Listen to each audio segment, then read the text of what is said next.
my pleasure to introduce our speaker. Corrine Knapp is a doctor. She is associate professor at the University of Wyoming and at the Haub School.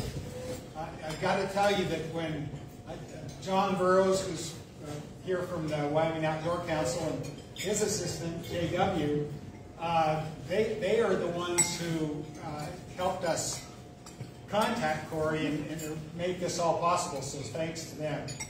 And just the funny thing about Corey is Tuesday or so I said, oh man, those roads are starting to look like, and snow's starting to look like it. She just sort of dismissed it. No, I think it's going to be fine. And then it looked a little worse on the Wednesday, Noah. And I was sure, and she called or emailed, either one, and said, I think this is going to be a piece of cake. And here she is. So welcome.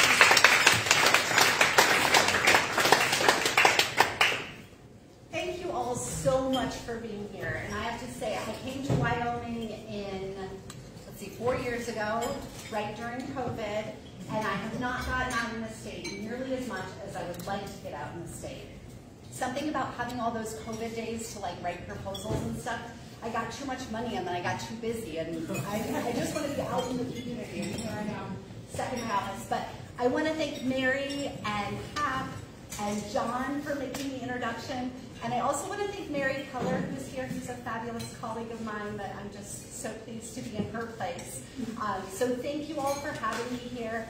As you may or may not know, tonight I'm going to be talking about the National Climate Assessment. And I was the chapter lead for the chapter for this region.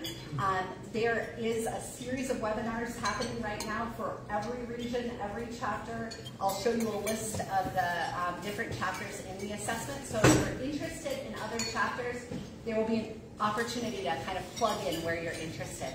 And I want to start off with a grounding activity, because I find that climate change is something that people can find kind of dreary. And I like to think of it as a challenge that we can overcome. And so I'm going to ask for all of you to do an activity with me, which is that in your mind, I would like you to think about a moment recently that you shared with a loved one where you felt gratitude, wonder, or joy.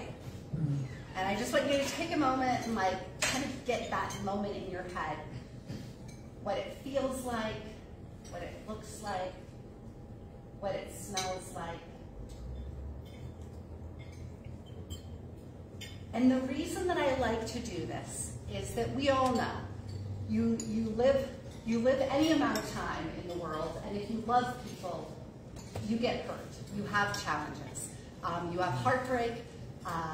People die, and despite those challenges, we live for those moments of wonder. We live for those moments of joy and of gratitude.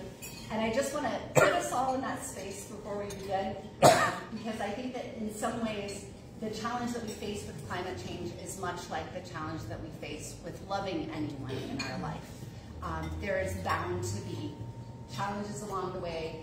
There's bound to be loss. But it's worth it to love in the midst of that. So with that, I wanted to share my little moment of gratitude. So this is my 7-year-old named Nell. And my moment of gratitude was that for Christmas, probably the most materialistic holiday as it's currently celebrated that we have, I asked my daughter, what do you want for Christmas? And she said, Mommy, I just want some rocks. And this is what my daughter wanted. And so we spent all of Christmas Day, and I don't know if you can see these little drawers with all of these rocks, but we spent all of Christmas Day looking at all the rocks, identifying what they are, putting them in their own little spot, making these little tags. And the thing, my daughters are teaching me things all the time, but the thing that this taught me was just, there's so much variety and beauty in the world. And it's little things that can make us happy and keep us going, keep us doing the work we need to be doing. And so I was a chapter lead for the National Climate Assessment. And there were a few things that were new about this assessment. This is the 5th one that's ever happened. And there were a few things that were really satisfying about it. The first is that we integrated artwork in the assessment. So we had an open call for art. We collected public submissions. You know, one of you may have submitted something that I'll show tonight. Anyway, there were a lot of beautiful submissions from people of artwork. We also worked with a poet laureate of the United States to write a poem about the National Climate Assessment, which I'm going to read to you in a second. We had the first chapter on social science and justice, the first time that justice issues were brought to the fore of the National Climate Assessment. And I think one of the things that was most wonderful and signified to me a shift in our thinking and our worldview was that we were able to take traditional ecological knowledge or indigenous knowledge and integrate it into the assessment along with scientific information, which is really fabulous. So I want to show you this poem, and I kind of want, I'm sorry, it might be hard to read from there, but I will read it aloud to you. But I want this to kind of set some intention for us as we think through what the climate assessment is saying. So the poem is called Startlement. It is a forgotten pleasure, the pleasure of the unexpected blue-bellied lizard, skittering off his sunspot rock, the flicker of an unknown bird by the bus stop. To think, perhaps, we are not distinguishable, and therefore no loneliness can exist here. Species to species in the same blue air, smoke, wing, flutter, buzzing, a car horn coming. So many unknown languages. To think we have only honored this strange human tongue. If you sit by the riverside, you see a culmination of all things upstream. We know now we were never at the circle's center.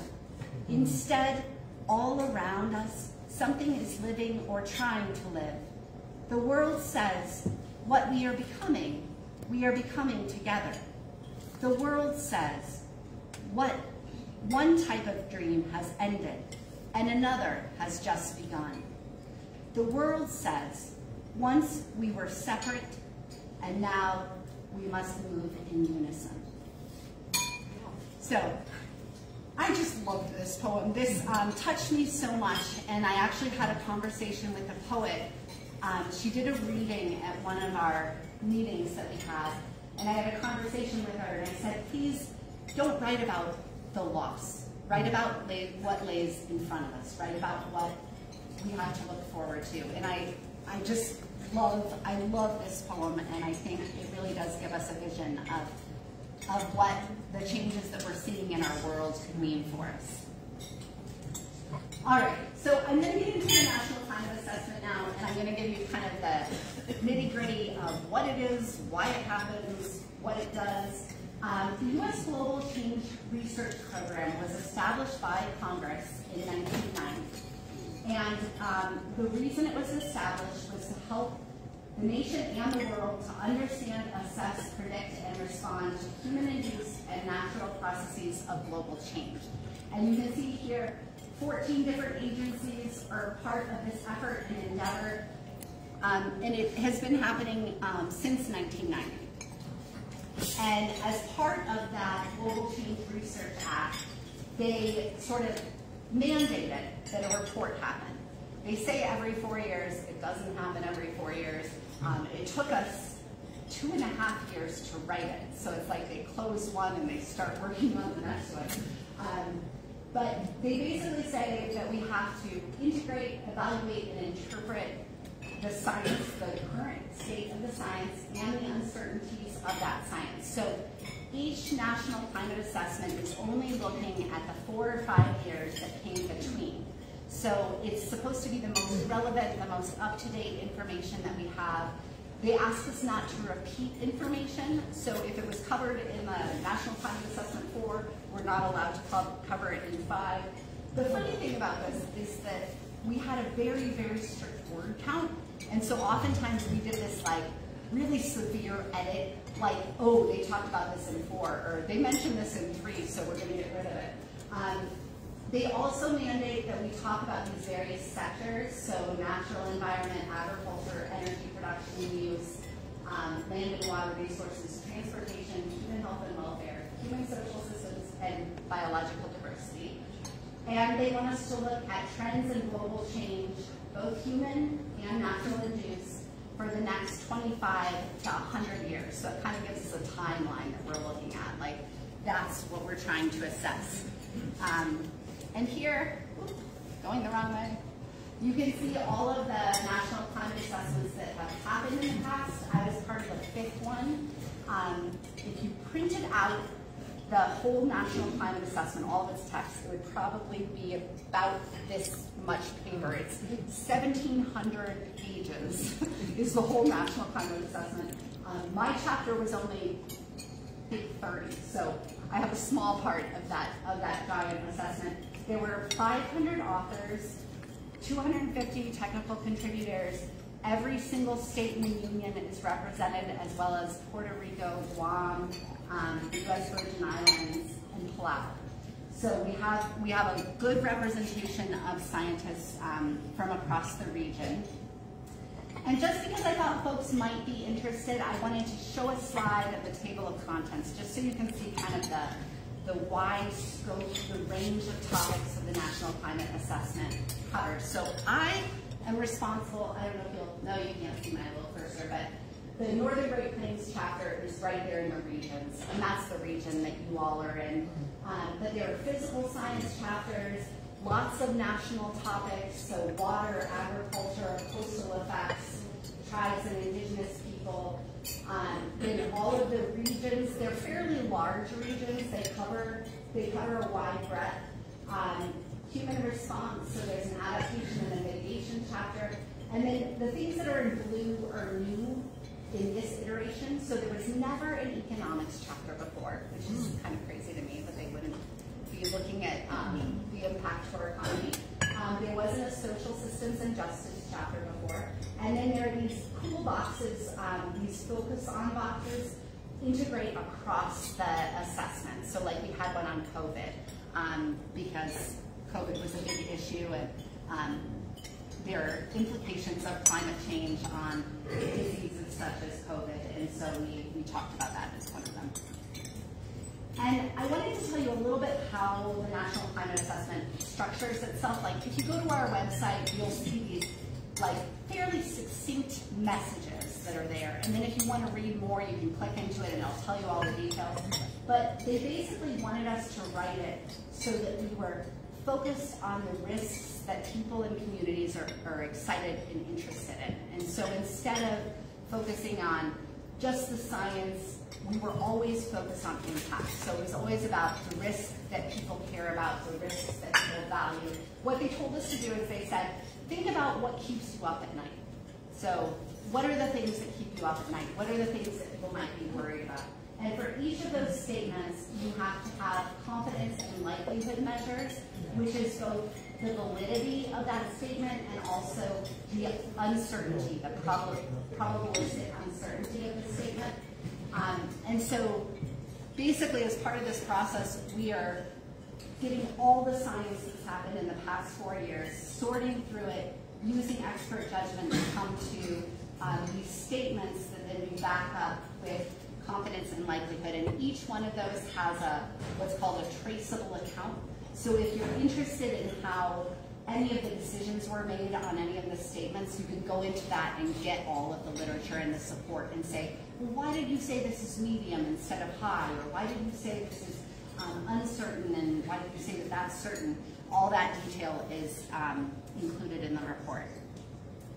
And I'm going to focus primarily on the Northern Great Plains chapter, but I just wanted to give you a sense of like the overarching messages of this National Climate Assessment. So the first big message, the first thing that was really new was the economic impacts. And we had much better data, and we could really point to the fact that economic impacts are going up because of natural disasters that are climate change related. You can see here that in 1980 we had a $1 billion disaster every 4 years. We're living in times now that in 2022 there's a $1 billion disaster every 3 weeks. So we're just seeing this increase, and if you pay any attention to the news, you see this. You see it popping up in the news. You see these disasters rolling out. You don't have to look far to think about, what was just recently happening in California. We also know that the effects are not evenly distributed. I think this is something that we've known for a while, but there's more data and more proof that populations that are considered frontline, who are either historically marginalized or underserved to begin with, are facing the effects of climate change more than others. Climate change is bad for people's health in many, many ways. There's increasing data and evidence of the role of wildfires specifically on respiratory issues.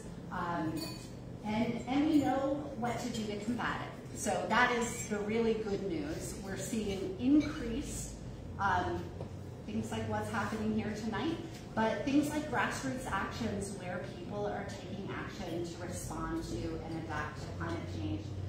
But we're not doing enough, and we're not doing it fast enough. And that was also a message from the NCA as a whole.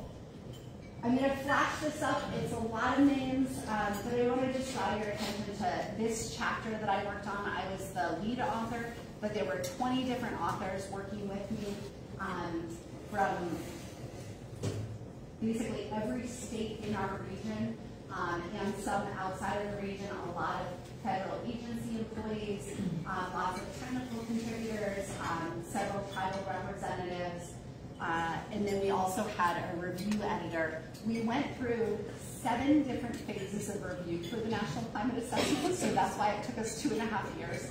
We had 2 federal reviews, we had a National Academies of Science review, and we had 2 public reviews. So it was actually really fun and interesting when we were just developing our ideas. We had public webinars and public events where we asked people, what do you care about in your community? What are the issues that we should be paying attention to? And then integrated them into our research. So getting into the Northern Great Plains, I'm just putting the states up here so that you can get a sense of where we're talking about. Cody is, just west of center, of the Northern Great Plains region. So Montana, Wyoming, North and South Dakota, and Nebraska are part of this region. And what that figure is showing you is that big swaths, you know this from living in Wyoming, but big swaths of our region are rural.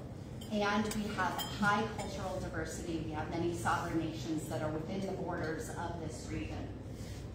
And it's an area that's already known for variability and extremes. I'm sure a lot of you are from this area. You know that you get variability, you get extremes. So there's natural variability and extremes within the region, but climate change is enhancing that. Another thing that was quite significant about our region in comparison with other regions is that we export a lot. We export energy, we export hay, we export cattle, we export a lot of natural resources and goods and services to other places. This makes us vulnerable in a different way than other regions because we are really dependent on the policies and the decision making that happen elsewhere. If the market says we want renewable energy, we're going to feel that in an energy producing state. And so there are just interesting connections because we're a rural place.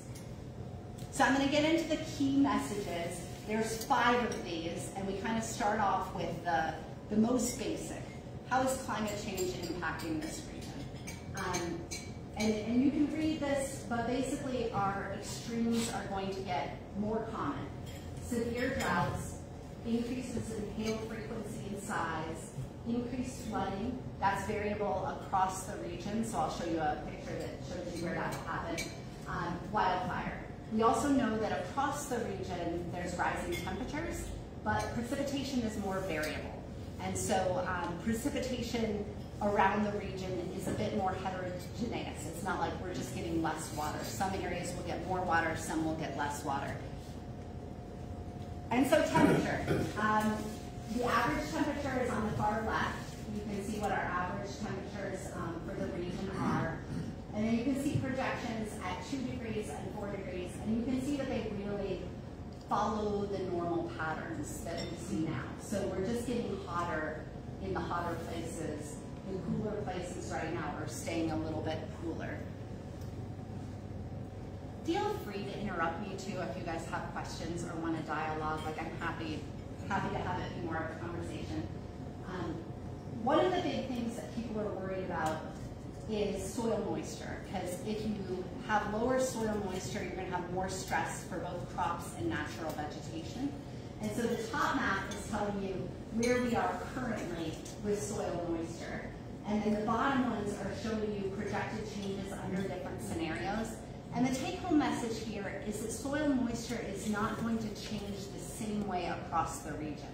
We are going to see increased differentiation of places that are good to grow crops and places that are really bad to grow crops. So the impacts are going to be unequal. And one of the reasons that I bring this up is that I think that we have to start thinking about how to adapt to the changes, but also how to take advantage of opportunities that climate change might provide for different areas. There are areas that aren't going to be as impacted as others. Now, this diagram is showing you annual peak stream flow, which is a proxy for flooding. And here you can see this interesting divide. If you just kind of look, down the center there, you see higher stream flow happening in the far east of our region. This is not where any of you live. And lower stream flow happening. But if you look at Wyoming, you actually see kind of a mix of red and blue dots, and so there are some areas within Wyoming that are going to see increased stream flow and others that are going to see decrease. Wyoming itself, there's a few places that we might be worried about flooding in Wyoming, but for Wyoming, it's not nearly as big of a deal as for the eastern part of our region, where you can see those big, big blue dots. That is showing peak annual stream flow, and that's going to be a proxy for flooding that you might see. And we've seen some really big floods in recent years in that region, so we're seeing it play out already. Now, our second one, and we tried to kind of go from the impacts and then how it cascades through the system. And we really felt as an author team that human and ecological health are intimately integrated with one another. What we do to the environment is going to come back to us. What we do to our bodies is connected. And so we looked at both human and ecological health and found that all of those climate extremes that we just talked about are harming the health, physical, mental, spiritual health of residents of this region, as well as the ecology of the region. And as climate conditions change, it's expected to have more and increasing and cascading impacts on health and also the ecosystems that people rely on. And I'll give you a few examples. One of the things that was really significant and interesting to me, this is one of the pieces of artwork that's in the National Climate Assessment, is the increased evidence of mental and spiritual health impacts of climate change. So we see this especially in indigenous communities. There's a lot of literature now on tribes losing access to traditional subsistence foods, losing access to traditional materials that they would use for ceremonies, but we also see it in rural communities, people losing their sense of place. And there's this fancy word that has been coined to describe this called solastalgia, which is the distress caused from environmental change. So when you feel connected, deeply connected to a place, and you see that place changing, you can see that is harming people's mental health. And so that's one thing that we documented in this chapter. We also, these smoke impacts are really interesting because they're not happening where the fires occur. Sure, there's impacts there, but what we're seeing really across this region is that the fires are having giant trailing health impacts wherever that smoke blows to. And so we're seeing that happen a lot. Lots of heat-related illnesses that are coming because of climate change, and then increase in vector and waterborne diseases, which impacts both human populations but also cattle populations in this region. And of course these things interplay and they compound one another. We also looked at how climate change is impacting ecological health. So there's big impacts to water quality. Like if you can imagine a burn and then a flood coming through, water quality is going to be very impacted by that. If you have a high agricultural area with lots of nitrogen or phosphorus inputs and you have flooding, those nutrients in the field will become toxic in the water bodies, and so you're seeing impacts to that. And then here we're just looking at 2 invasive species as indicators of ecological condition. And the top one is showing you, so the 2 bottom are showing you kind of snapshots of 2 points in time. The top one is showing you the change. And so you can see that there's quite a big change in both cheatgrass and bluegrass in this area. Positively, we have a lot of ways to control this. We have a lot of methods that we can use to help keep some of these invasive species in check. I was just at a conference last week and heard this really fun presentation about early spring sheep grazing and that they're finding real impacts on cheatgrass by letting sheep out early in the season. And so there is a lot happening that can address these.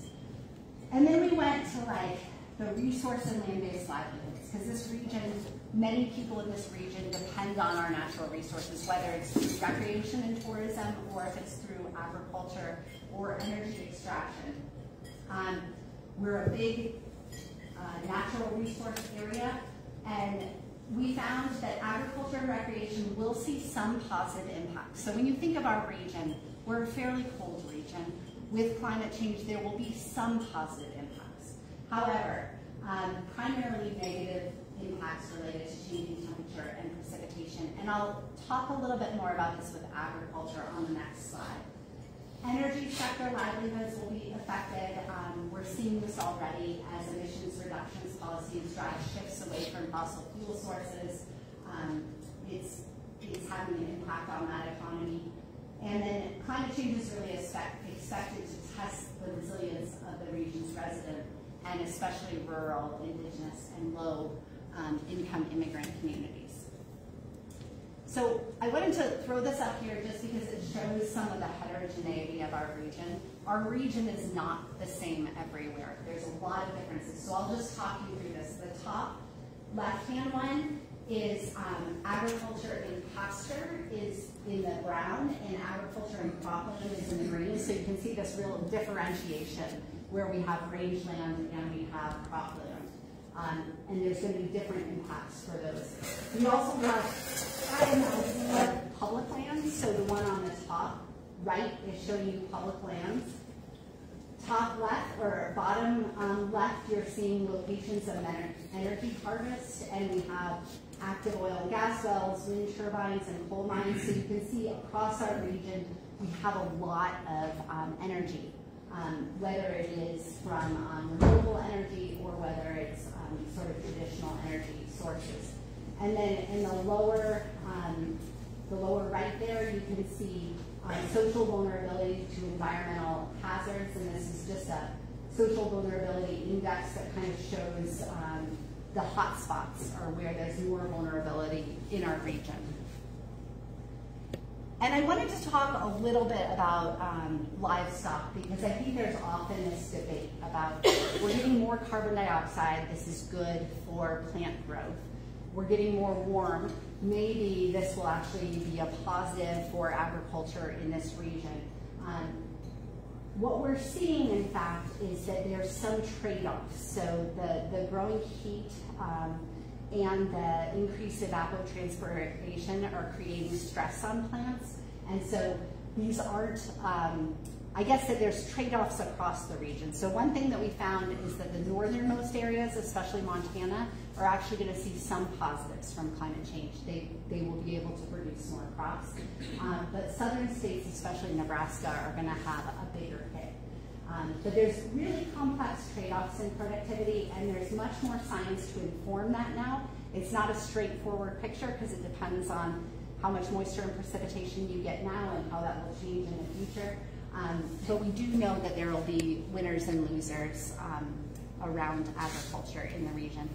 And then our fourth message really focused on these trade-offs, because one of the things that we recognize is that with this suite of things happening, managers and other decision makers are facing increased complexity in their decision making.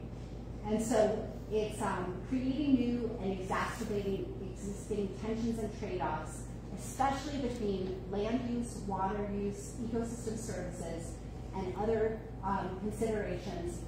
And this is going to benefit some and set back others.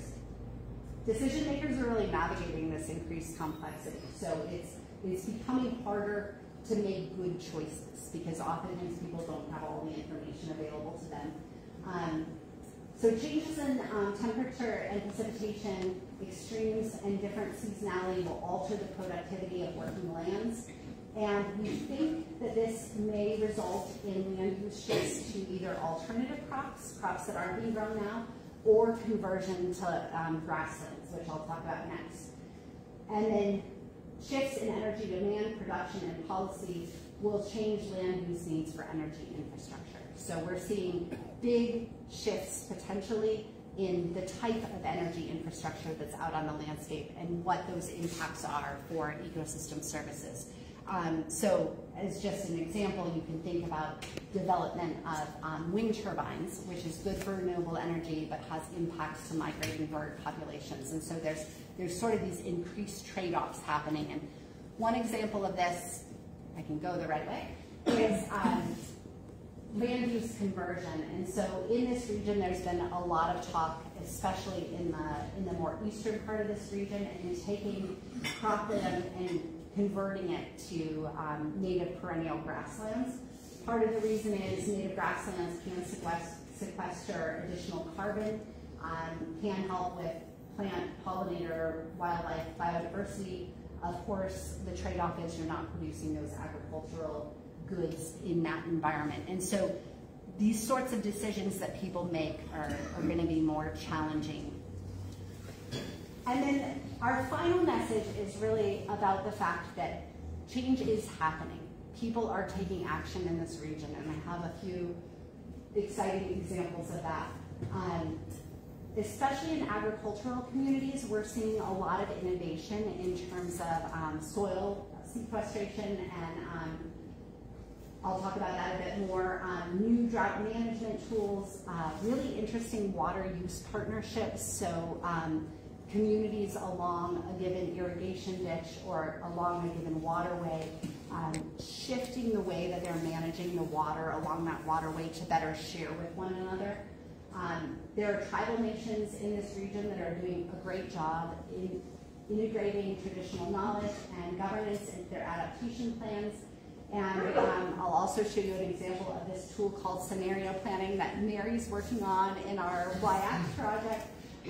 But we've seen National Park Service units across this region using that tool to help them plan for change. And so some of the cool things happening in this region, soil health efforts where ranchers are talking to ranchers about the practices that they're using on their land. They're helping with flood and drought resilience by doing carbon sequestration. Doesn't really change the operation that much. They can still graze their cattle, but they're changing their management practices so that they're sequestering more carbon. We're seeing a lot of restoration. Very close by on the Wind River Indian Reservation, we're seeing buffalo reintroduction and a lot of work about bringing them back as a keystone species, which is intimately related to their culture, but also to continuity of those grasslands with a traditional herbivore. And then we're seeing a lot of drought planning happening here.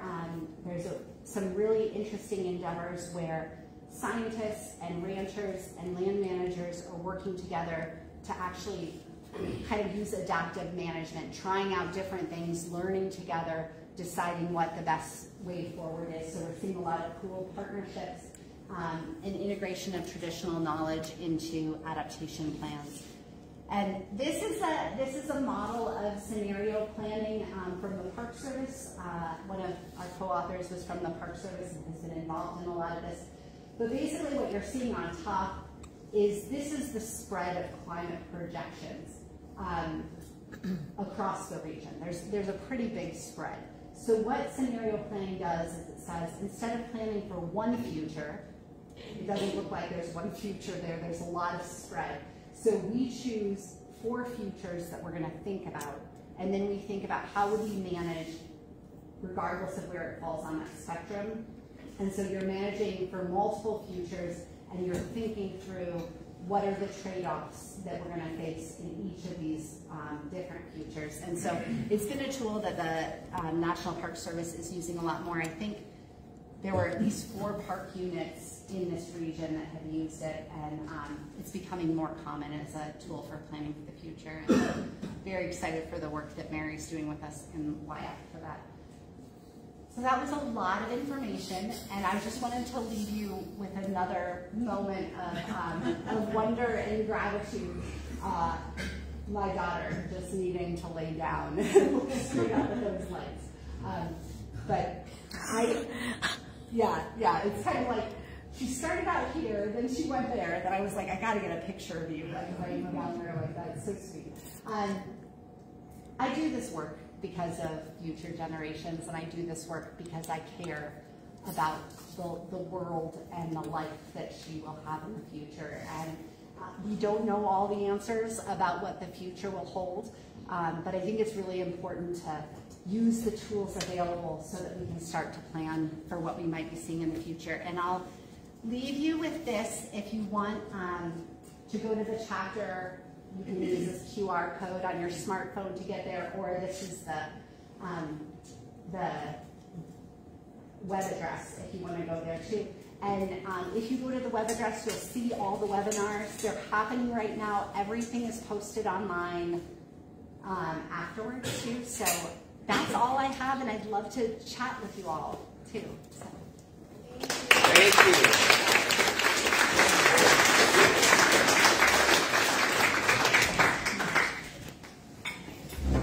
Yeah. What is blue carbon? What is blue carbon? You know, I am not a carbon person, so I am not going to give you a good answer to that. What is blue carbon? Do you know it? I don't.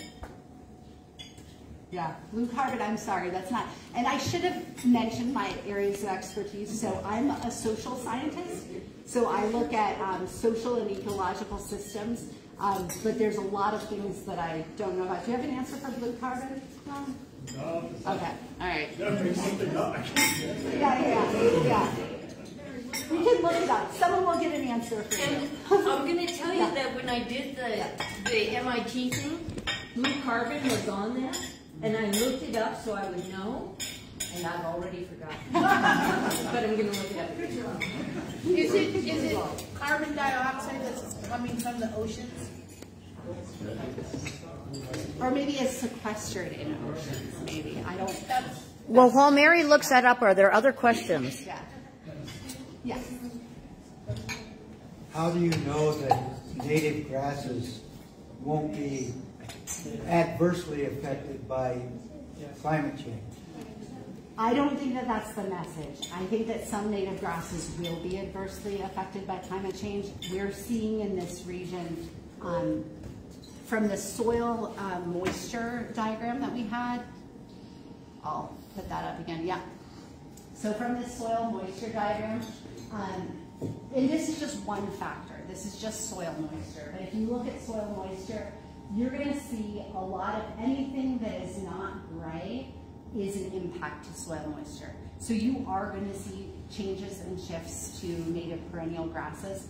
One of the other things that we're concerned about is because we're seeing those increases in the cool season grasses, those are reducing the biodiversity. So for instance, cheatgrass coming into systems changes the fire cycle, and so if you get increased fire, that's going to be bad for the native grasses. And so we're not saying that climate change is going to be good for native grasses. It's just trade-offs amongst different parts of the region. And so this kind of gives you a sense of where there might be more negative or less negative impacts to native grasses.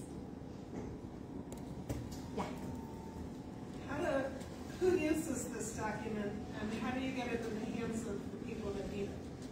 Thank you for asking that question. So right now, the National Climate Assessment keeps some data on who uses the document. It's a lot of policymakers, a lot of teachers, a lot of planners, public planners. Nonprofits often use it to back up, statements about the importance of their type of work. We are trying to develop more materials to use it in high schools. I would like to see this integrated into course curriculum. I use it a lot in my classes at the university. I think one of the problems is that the team of people who created the National Climate Assessment were all volunteers. So myself and all the other authors on the team were volunteers. And it was a 2.5-year endeavor. So what I'm finding right now is that I'm wanting to make more resources that are like fact sheets or curriculum things. And my team has kind of moved off to other, people are busy.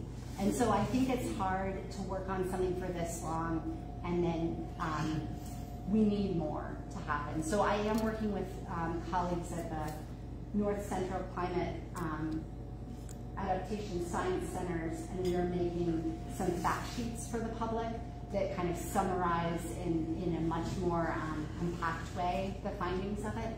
But I think there could be more done. I think it needs more work to get out there. Yeah. Blue carbon is any carbon stored by the ocean. Thank you. Isn't the internet wonderful? This is what Catherine said. I was just thinking blue. Well, and the Amazon and the algae that are getting impacted by climate. They're a major carbon sequestering place on Earth.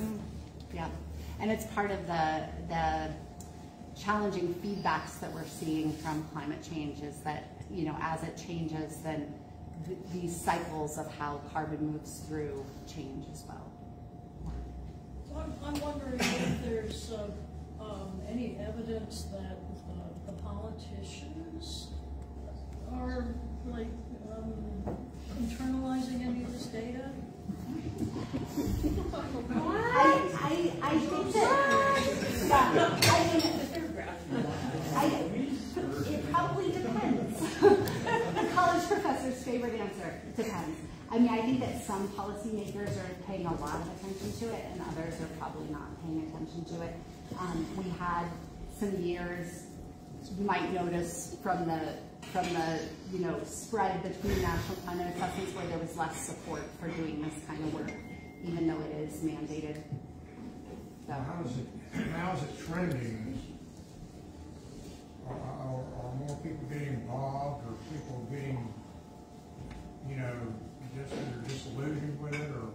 Well, I'm going to hand that over to John, because John's been doing a lot of work here in Wyoming, and I want to get your kind of grassroots sense. In the grassroots sense, are people getting more involved? Yeah, I think that you're seeing that. And you're seeing that in communities right now around the state, a number of which we're working in. Lander, City of Lander actually just passed the greenhouse gas reduction targets for the next 2030, 2040, 2050. Jackson's done that, Laramie's done that. Good conversations right now happening in Cheyenne, believe it or not. Which just got a large grant that they're working on, called the Climate Pollution Reduction Grant. Interestingly, to the point here, the state rejected that money, but certain cities were eligible for it. And Cheyenne reached out, and they're working very hard to get that. So I think you're seeing this happen locally, which is a great place for it to be happening around the state. So, yeah. Hey, John, there are some people here who maybe have not met you. Would you be just willing to quick stand up and do a 30-second, this is who I am? This is great to be here, everybody. I'm joined here also with my colleague, Jonathan Williams. We're coming up from Lander. We work with the Wyoming Outdoor Council and are trying, to the extent we can, to spark some of these conversations in different community just because we just do think it's very timely and very important right now. So it's wonderful to be here and wonderful to listen in, and thank you, Mary and the church for having us. Thanks so much, John. Yeah. Can I say one more thing about this? I think we'd be remiss in not pointing to Montana and their youth challenges. I feel like that is a very hopeful sign, and I always think that the youth are leading us, and I think that we're seeing that across the West, and it gives me great hope. I talk about it in my classes and hope to stimulate some movement in Wyoming, because that was pretty exciting to see that happen. And there's also a group on Wind River Reservation of youth that's very active in advocacy, and I got to hear on NPR, one of them recently went to wherever the climate action forum in Dubai. I can't remember where it was. That was big win. Yeah. Somebody over here had their hand up. Yeah, please. Yeah, so I was interested, what kind of work is going on at the University of Wyoming? Is it Wyoming College, agriculture, energy? How is that perhaps translated there? Yeah, thank you so much. That was like lobbing me exactly what I wanted to talk about. So Mary and I are part of a grant, a very large NSF-funded F-SCORE grant to look at changing water availability in Wyoming and how that's kind of cascading through our systems. And we're focused on the headwaters basins of the state, so the northwest corner of the state. And we have started in the Snake River Valley, and then we're moving to the Green next, and then we're going to end in the Yellowstone and the Wind. And so there is some work going on with that. As part of that, I am desperately trying to start a Center for Climate, Water, and People that would be sort of a bridging entity that would work with communities to help do climate change-related projects. It's a challenging thing to do in our state, and so we're still navigating the politics and everything. One hopeful thing that happened recently is we got funding to work on resilient rural Wyoming futures.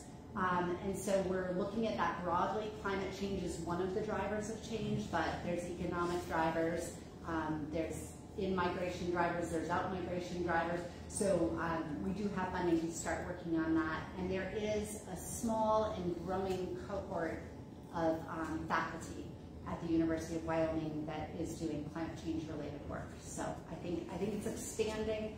We're now a consortium partner with the North Central Climate Adaptation Science Center.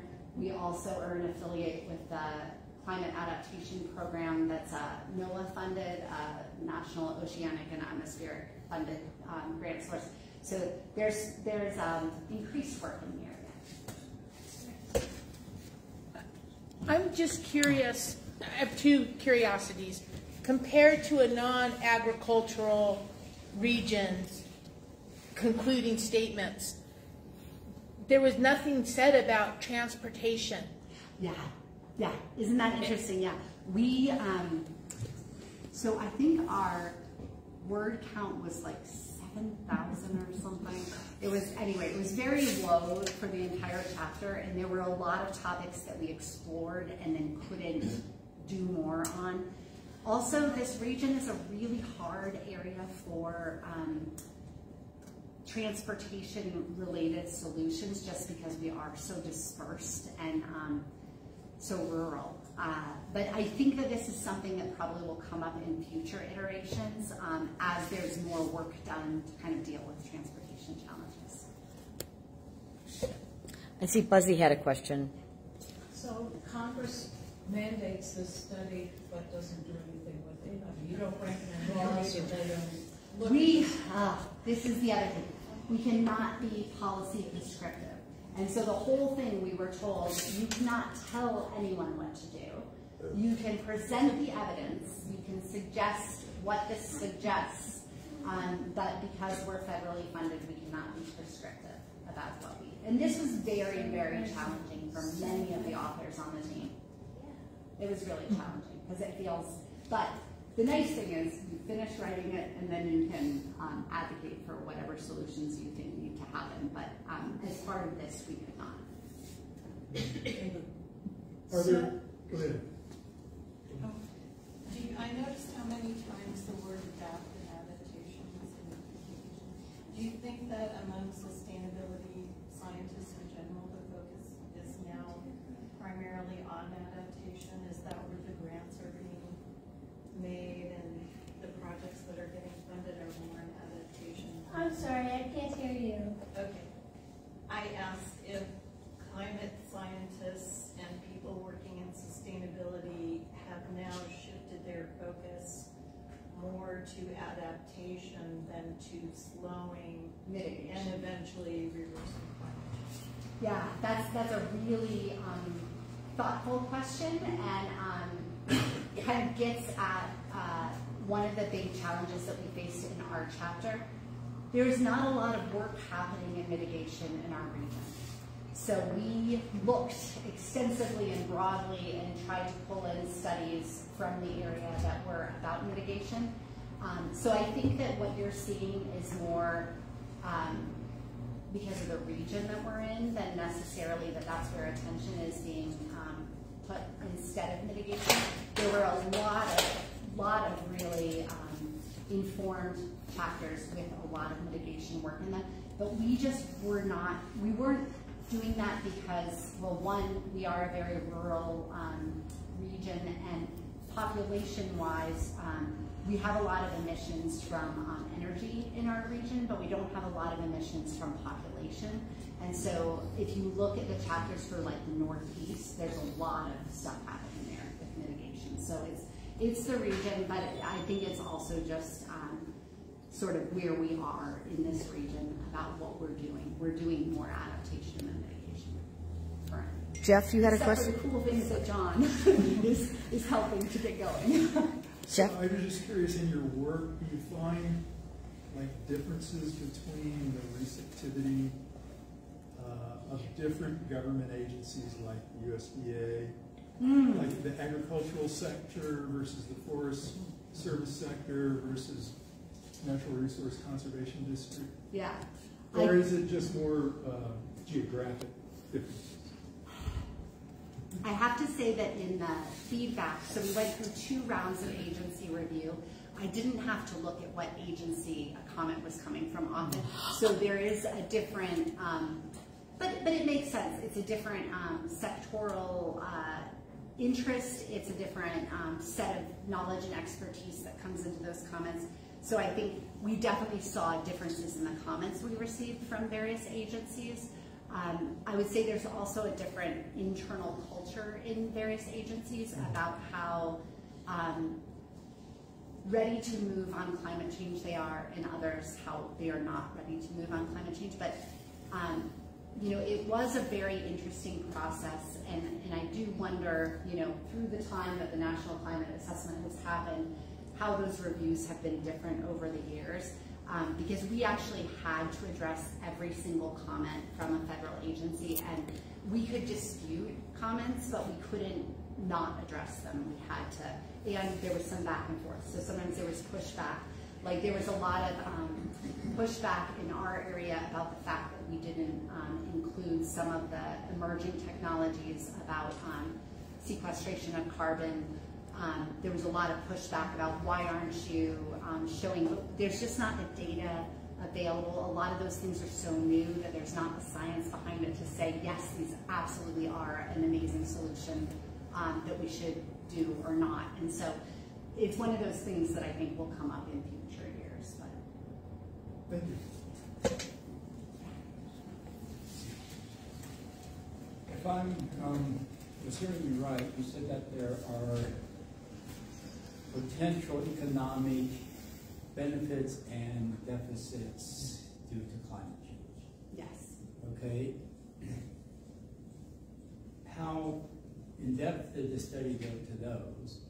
And you know, what sector of our social economic, you know, population is most vulnerable? I mean, you know, are we in this area more resilient to those changes, or are we more vulnerable?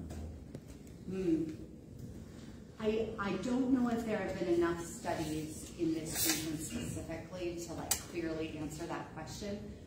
But I would say there have been some studies that certain components of the recreation economy are going to be more resilient to climate change than others. So water-based recreation is probably going to hit, skiing, things like that that's relying on ski snowpack is going to hit some barriers and boundaries. Other activities, rock climbing, there's been a few studies done that like there will be an increase in certain sports like rock climbing, like hiking and backpacking in some areas. Camping, like the season for camping might extend. So there is some literature that talks to like communities like Cody that are outside of a national park may see longer seasons. So the shoulder season will get less because the park will be able to be visited more months out of the year. But how does an event like 2 summers ago, yes, when Yellowstone closed down, yeah, and gateway communities were devastated. Yeah, and one event like that can knock out, oh, 10,000 rock climbers. Yeah, absolutely, absolutely. And,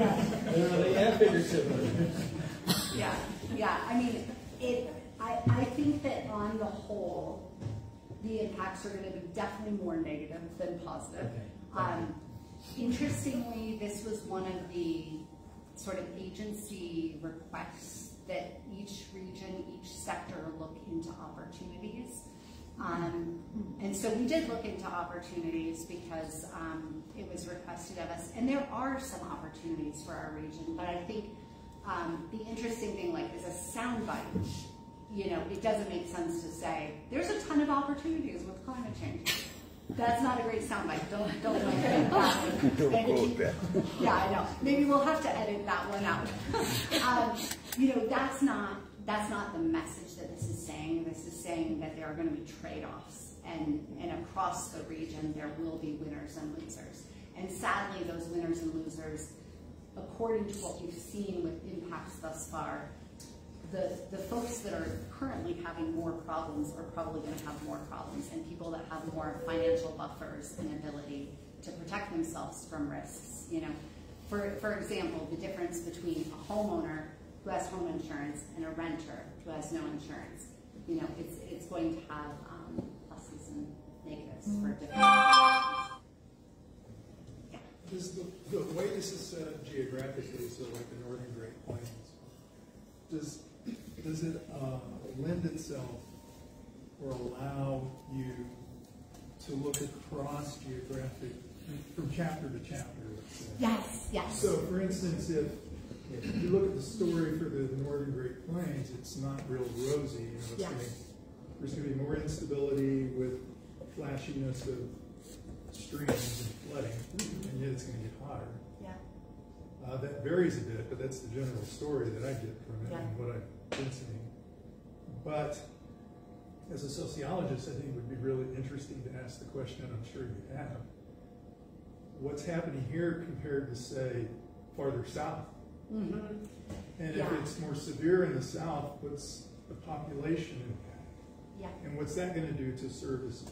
Yeah, which is a great, we tried to look, there's some data from COVID, which you could think of as maybe like sort of an example of how this might happen. If things get worse other places, people are going to be moving to this region. And there's a few studies that have shown that COVID had that impact. There's not enough data yet to know if we're seeing that broadly, but looking across the chapters, so the way that this worked is that we all worked on our individual chapters, and then we had a big meetup where all the different teams were there. Actually, before that, we had like webinar meetings where we met across chapters in different like little pods of teams, and then we had an in-person meeting where we could talk across chapters. And that's what led to those focus on boxes. So COVID was one, supply chains was one, wildfires was one, but they were looking at these kind of cross geographical range things. There's a new chapter called Complex Systems, which is looking at like sort of larger systems and scales to think how these things are connected across space and time. I think the next National Climate Assessment is going to be looking much more at these spatial interconnections across, because there's huge impacts. And I think that that is one of the things we don't have, you know, we do not report on it in the National Climate Assessment because we don't have proof of this. But I think we're going to see more in-migration to this region because of what's happening. And if you think of the Southern Great Plains, it's a very different story than what's happening here. And just an anecdotal, interesting thing, until the NCA 3 was the first time they split up the Great Plains. So originally, this whole southern and northern was one region, which just didn't make sense because the impacts are so different.